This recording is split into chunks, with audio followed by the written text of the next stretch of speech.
Good morning, Ian Crouch with your 8:30 Hunter News update. Shortland MP and Defence Industry Minister Pat Conroy says Australia will take part in a global summit to safeguard the Strait of Hormuz.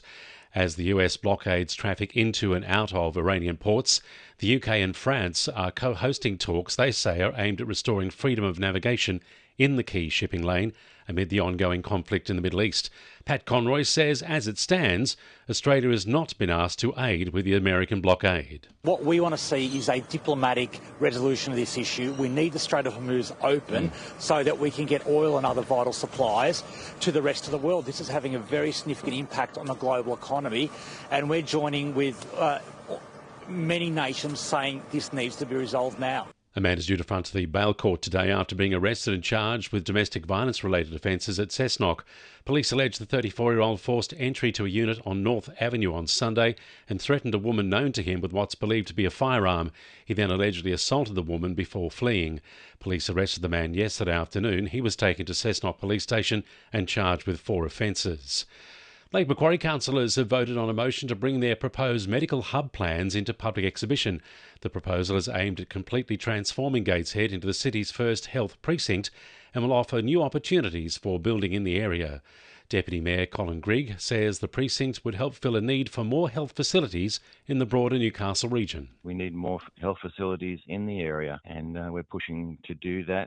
As we expand and move forward as a society, we need to provide the medical help and systems that any community needs as it grows.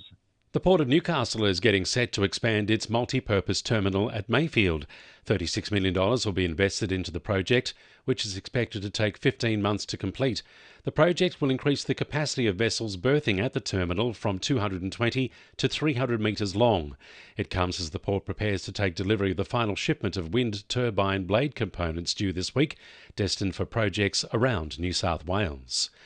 Newcastle Council staff have recommended a controversial mixed commercial and residential development being proposed for Cooks Hill be knocked back. The $17 million proposal looks to replace single-storey commercial buildings from 113 to 125 Derby Street with 2 ground-floor commercial spaces and 29 apartments above. However, council staff say the proposal sits within the Cooks Hill Heritage Conservation Area and has significant and unresolved design flaws. Staff previously asked the developer several times to withdraw and revise the proposal, but these requests went unanswered. And one of Newcastle's tireless charity workers is being awarded with the Freeman of the City of Newcastle today. Big John Young headed up the annual Bikers for Kids toy run for more than 40 years before handing over the reins to his son Darren. He says it's been an honour and joy to be able to put smiles on the faces of thousands of children at Christmas time. What I've achieved, I've done it out of my heart, not for any other reason than we looked a long time ago. I've got children of my own, and you look at them and say, like, why should children go without? And it was a case of, what can I do to help? And this is my way of doing it, bringing other people together to do it.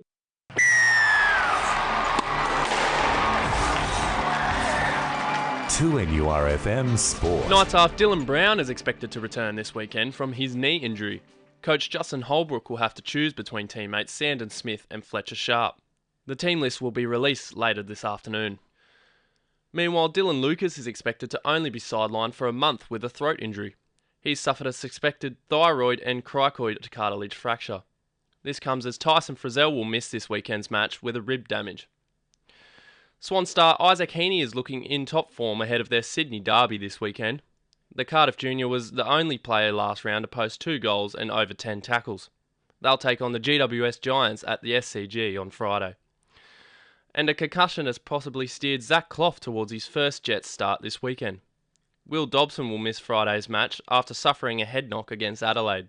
That's sport. I'm Darcy Mills. And the winning numbers in Monday Lotto are 6, 13, 25, 28, 30 and 44, and the supplementaries are 14 and 23. And now you're up to date with the latest 2NURFM Hunter News.